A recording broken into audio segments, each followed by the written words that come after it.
کبھی آپ نے سوچا ہے کہ اگر شیر اور ٹائیگر آمنے سامنے آ جائیں تو کون زندہ بچے گا؟ کیا شیر کی دھاڑ واقعی اتنی خطرناک ہے جتنی فلموں میں دکھائی جاتی ہے، یا پھر ٹائیگر کی طاقت، اس کی پھرتی اور خاموشی شیر کو دھول چٹا سکتی ہے؟ آج ہم سائنٹیفک انداز میں پتہ لگائیں گے کہ اگر شیر اور ٹائیگر ایک دوسرے سے لڑ جائیں تو کون حقیقت میں جیتے گا۔ لیکن جواب تک پہنچنے سے پہلے ہمیں دونوں کے بارے میں حقیقت، ساخت، طاقت، رویے اور قدرتی ماحول کو گہرائی سے سمجھنا ہوگا۔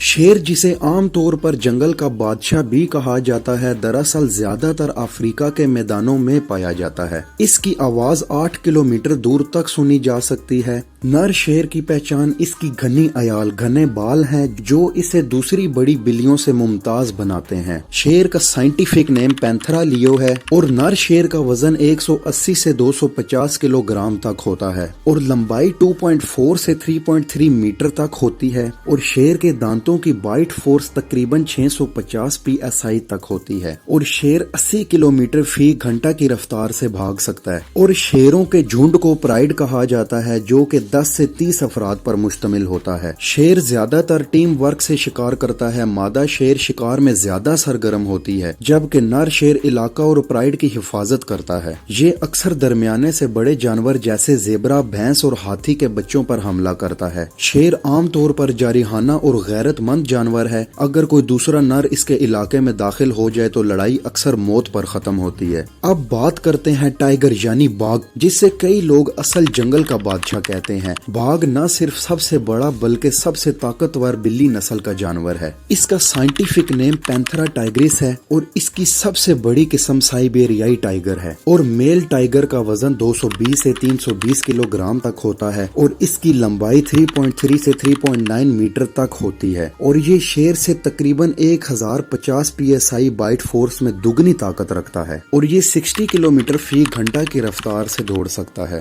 ٹائیگر ہمیشہ اکیلا رہتا ہے اور اکیلے ہی شکار کرتا ہے۔ اب نظر ڈالتے ہیں اس کے شکار اور انداز پہ۔ ٹائیگر خاموشی اور چلاکی سے شکار کرتا ہے۔ یہ اکثر رات کے وقت حملہ کرتا ہے اور شکار کو گردن سے پکڑ کر سانس روک کر مار دیتا ہے۔ یہ ہاتھی کے بچے، جنگلی سور اور بھینس جیسے جانوروں پر بھی بآسانی قابو پا لیتا ہے۔ باگھ انتہائی خود مختار، خاموش مگر خطرناک جانور ہے۔ یہ اپنے علاقے میں کسی دوسرے نر کو برداشت نہیں کرتا۔ یہ اتنا ذہین ہے کہ اگر شکار نہ ملے تو کئی دن تک بھوکا رہ سکتا ہے مگر کمزوری ظاہر نہیں کرتا۔ اب آتے ہیں اصل سوال پر، اگر شیر اور باگھ آمنے سامنے آ جائیں تو ان میں سے کون جیتے گا؟ آئیے اسے سائنٹیفک وے، فطرت اور تجربات کی بنیاد پر دیکھتے ہیں۔ آئیے اسے سائنٹیفک وے میں جانتے ہیں۔ شیر کا وزن تقریباً 180 سے 250 کلو ہوتا ہے، لیکن ادھر ہی ٹائیگر کا وزن اس سے بھی زیادہ 220 سے 320 کلو گرام تک ہوتا ہے، اور شیر کا قد درمیانہ لمبا ہوتا ہے اور ٹائیگر کا قد شیر کے مقابلے میں زیادہ بڑا ہوتا ہے۔ شیر اکثر گروپ میں لڑنے کا عادی ہوتا ہے۔ وہ اپنی پرائڈ کے ساتھ دشمن پر حملہ کرتا ہے۔ اس کا اعتماد بہت ہی زیادہ ہوتا ہے مگر اکیلے لڑائی میں وہ دیر تک برداشت نہیں کر سکتا۔ لیکن ٹائیگر ہمیشہ اکیلا رہتا ہے۔ وہ خاموشی، پھرتی اور تجربے سے لڑتا ہے۔ وہ شیر کی طرح دھاڑتا نہیں ہے بلکہ سیدھا حملہ کرتا ہے، گردن یا پیچھے سے۔ تاریخ میں کئی زیادہ واقعات اور لڑائیاں ریکارڈ ہوئی ہیں۔ 19ویں صدی میں ہندوستان اور روم کے اکھاڑوں میں شیر بمقابلہ ٹائیگر کی لڑائیاں کروائی گئی تھی۔ نتائج میں زیادہ تر ٹائیگر ہی جیتا تھا کیونکہ وہ زیادہ طاقتور، لمبا اور زیادہ برداشت کرنے والا تھا۔ حتیٰ کہ 1930s میں میسور زو اور کولکتہ زو کی رپورٹس میں بھی یہی نتیجہ آیا۔ ٹائیگر کے پٹھے زیادہ مضبوط اور جسم بڑا ہوتا ہے، اور اس کی بائٹ فورس اتنی زیادہ ہوتی ہے کہ وہ شیر کو پلک جھپکتے میں ہی گردن پر وار کر کے زمین پر گرا سکتا ہے۔ اکیلا شکاری ہونے کے باعث باگھ خود ہر مارکا لڑنے کا ماہر ہے۔ شیر کی کمزوری یہ ہے کہ وہ زیادہ تر جھنڈ میں حملہ کرتا ہے اور انہی پر بھروسہ کرتا ہے، اکیلے میں اتنا زیادہ خطرناک نہیں ہے۔ اینیمل ایکسپرٹس کے مطابق اگر دونوں جانور عمر، وزن اور صحت میں برابر ہوں تو ٹائیگر کو 70% موقع پر برتری حاصل ہو جاتی ہے۔ According to Animal Planet and National Geographic, the tiger's muscle density and solitary fighting skills give it a higher chance of winning. اب جب ہم نے تمام سائنسی پہلو دیکھ لیے ہیں تو جواب واضح ہے. طاقت، وزن، بائٹ فورس اور تجربے کے لحاظ سے ٹائیگر شیر سے زیادہ خطرناک اور طاقتور ہے، مگر شیر کا حکیمانہ انداز اور غرور اسے بادشاہ کا لقب دیتا ہے. لیکن باغ خاموشی سے اصل طاقت کا بادشاہ کہلاتا ہے. اگر جنگل میں شیر اور ٹائیگر آمنے سامنے آ جائیں تو آپ کس پر شرط لگائیں گے؟ کمنٹس میں ضرور بتائیے گا آپ کے خیال میں اصل جنگل کا بادشاہ کون ہے. اگر آپ کو یہ ویڈیو پسند آئی ہے تو لائک، شیئر اور سبسکرائب ضرور کیجیے گا.